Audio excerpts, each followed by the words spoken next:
oba bakaita batya oludi mu ngeri ennyangu mwebale naye tomanyi kwebaza batya ddala nanseera bwe tuweza okwebaza abaana bano emyaka gyakufiira ki oyo nayogera nanseera lubalukompa okuba ku radio Safari. Basebo ne bannyabo mwenna abatulaba era abatwegesa amaaso gammwe mbaaniriza nnyo mu linnya lya Mukama waffe Yesu Kristo era ne mbalamusaako mwenna bannange. Leero 3 January 2025 tukomekereza omwezi guno gwa Gatonnya ogw'olubereberye Mukama gwe yatuwa gwe twatandika ku Lwokusatu nga 1 January 2025 lwali lunaku lwa Bikira Maria nnyina Katonda era nga lunaku lwa mirembe mu nsi yonna. Basebo ne bannyabo ndi eno mu kigo kye Nyamitanga ate mu ssaza ekkulu ery'Embarara ku ssomero lino erya St. Joseph Vocation School we wali mu Nsonyooli John K. Barugahare era nga muyiiya wa nnyimba ate nga musaaseredooti ddala mu lubu lwa Melkisedeki. Gye nvuddewe amwogedde nno era tulina bye tuyize bingi ebyakolebwangako edda nga kati tebikyakolebwa. Abaseminaali obutambala ngatto giyita kyangu nga muli mu seminale sekendule naye nga temwambadde ngatto osobola okitegeera kati kye yalimu naye ye bwe yagenda nga mukulu bambi bamukkiriza okwambala engatto. Tuyize ekirala ekya tonsuula tonca ekyo baasalanga avudde ku filosofiya ali ku teologiya abuzaayo emyaka mitono afuuka omudyankoni bakusala tonca wano oba tonsuula wano mu kawalaata we kabeera okulaga nti gwe ogenda kweyawula ku nsi ofuuke obeere muweereza wa Katonda. Kati abasaaseredooti tebakyabibasala naye wali baakusalanga. Ate essoza lino ekkulu ery'Embarara nga bwe tunaamanya ebyafaayo byalyo n'ekigo ky'Enyamitanga byatandikibwawo ba White Fathers era nga omusumba omubereberye Bishop Lacosiere yali mu French Canadian ate ye musumba w'essaza ekkulu ery'Embarara yasooka yali muzungu. Bishop owookubiri eyamuddira mu bigere ye Bishop John Mary Oje ate ono gwe yeekola ennyo kubanga ye yamutwala mu semina. Tebereza olina emyaka 25 mu myaka gyedda naye ng'owuli oyagala kufuuka musaaseredooti kyokka ng'osomyeko ofuuse ne ticca oba edi ticca wa masomero. So kwali kuyitibwa kwa maanyi era mu Nsonyooli yagambye teyejjusa kufuuka musaaseredooti. Kale ebyo byonna tubiwulidde gy'akoledde bwe yafuuka omusaaseredooti n'abeera wano omwaka gumu. Bishop John Mary Oje n'abeerako naye ate bambi n'awummula ne bamutwala Msgr Preparatory School oba seminary n'alwayo ebbanga wuuno wano mu Town Parish Uganda Martyrs Parish afuuse Vicar General azeeyo kugamba aweereza emyaka mingi bwe yakweza emyaka 8 ng'ali wano ku Town Parish Uganda Martyrs Parish Mbarara olwo n'awummula n'ajja wano we tuli. Monsinya, well done. Kulira webale emirimu gy'okoze okuweereza Omukama kikulu nnyo tukwebaza nnyo. Bwewaze emyaka 8 ng'oli wali ku Uganda Martyrs Parish ng'omaze okufuuka Vicar General owamaliriza okuweereza nga Vicar General. Wali oweerezanga ani bwana mukulu? Hey, you were a parish priest? Yes. For 15 years? Yes. You really served under the leadership of Bishop John Baptist Kakubi kubaya Bishop owokusatu w'essaza lino ekkulu ery'Embarara. Kati bwe yaweze emyaka 8 bambi najja wano wawummulidde ebbanga kati myaka 15. How have you found life? Obulamu obusanze otya wano? In fact, I don't find any problem here. First of all, although I did not choose, only as you mentioned, Bishop Kakubi appointed me here, and when I retired, he sent me here. And the one who took over him, who is the late Archbishop Paul Bachenga, Kamza. Yes, that one gave me really a go ahead to stay. But at the same time, he asked me, this bishop now, Archbishop Lambert. Bachenga, yeah, Bishop Bachenga. he asked me Archbishop. that even if I have to retire here, I could still do something. And I said, yes, I was still able to do. So he appointed me to two centers, which he foresaw that in the future these could be parishes. Okay. So I was alternatively serving them. One Sunday I would go to Sanga, which is on the way to Riantonde, Masaka. And then Nyakaburka is on the way to Kabari. So one Sunday I would go to Nyakaburka, another Sunday I would go to Sanga. And I served all that for 10 years. Yes. So I've been going there every one Sunday after the other. Until those places were They were appointed priests? No, even they appointed, yes. Archbishop Paul Bachenga appointed priests there. Okay. On those two centers, Okay. just only, I would say, 5 years ago. Because as I mentioned already, I've been here for almost 15 years. So for 10 years I was serving those places, and I had no problem at all, because it was only to prepare what to share with the Christians the following Sunday or on feast days, just kind of way. So until after 10 years, then I felt, I think I was getting a bit tired. And I rested for almost 1 year without doing anything. But one day, the new Archbishop, now the Archbishop Lambert by no Mugisha? Yes, he came to see me, and as we were talking, I said, well, I thought you have forgotten all about me. He said, no, I still remember you. I said, how do you remember me? Because I am nowhere appointed by you, so you have nowhere to know. He said, well, you want me to give you something to do? I said, oh, I am ever ready. He said, here, I look for a place. And in 1 week, then he asked me to serve a center in Yamtanga Parish. In fact, that center is where some people know Professor Peter Kasenene. Yes, I know him. Yes, that is his home center. Yes. It's called what? It's called Chitoma. Chitoma. Yes, it's called Chitoma. They have a good church, as big as any parish, even bigger than the other parishes. So it's a big church, and it's a big center. People would turn up, and I go there every Sunday. Okay. So every Sunday I go there, and when they are in need of any other sacraments, I try to serve them. Okay. Of course, today, I'm not very active, let's say. I'm not at ease to drive there.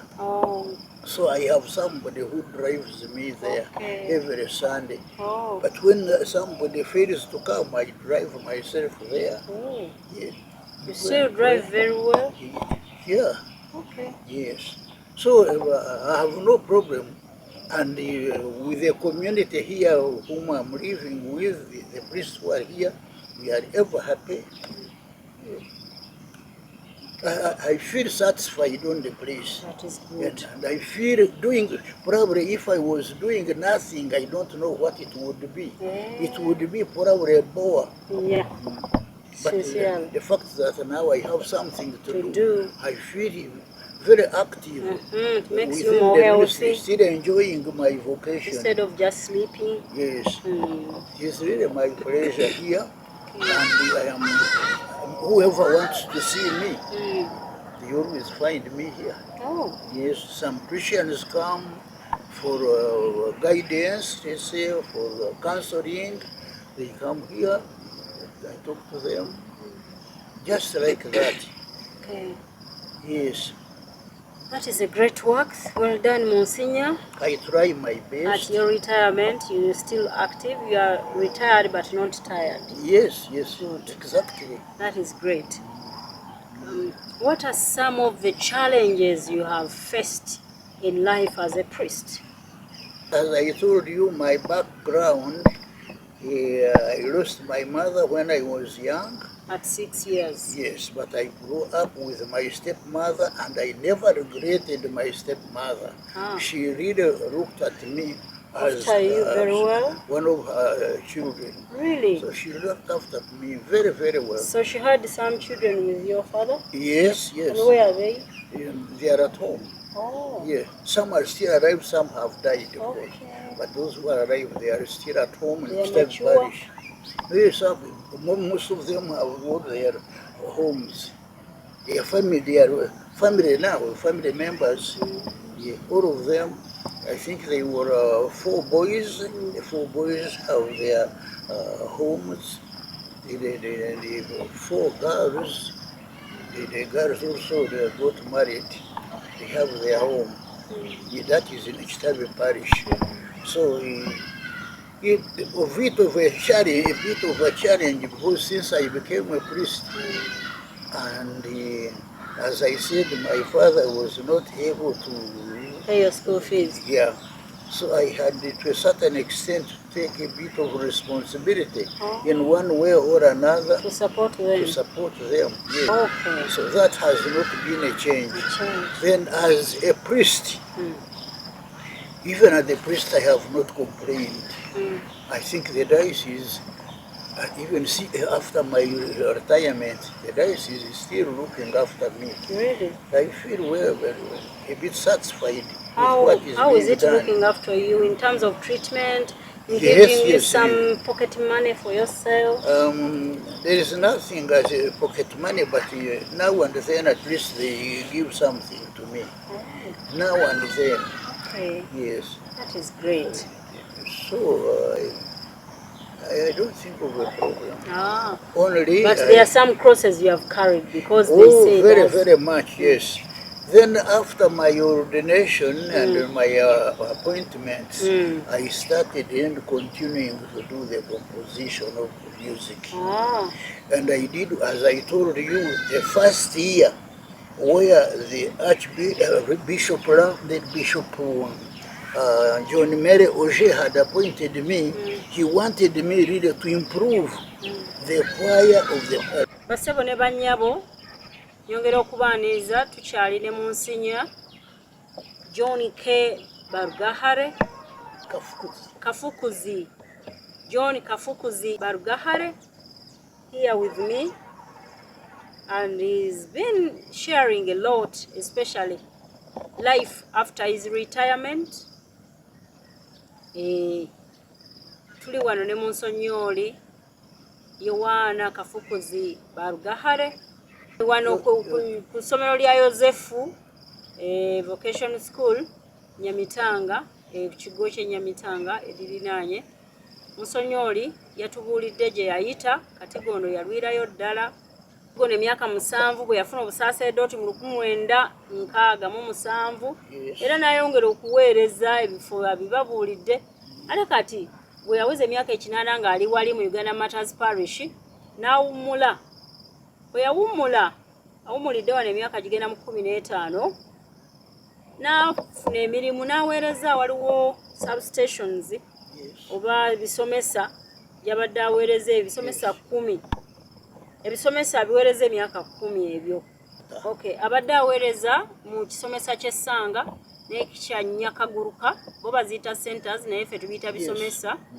Era emyaka 10 ne giwera n'awummulamu omwaka ng'awulira tawulira bulungi.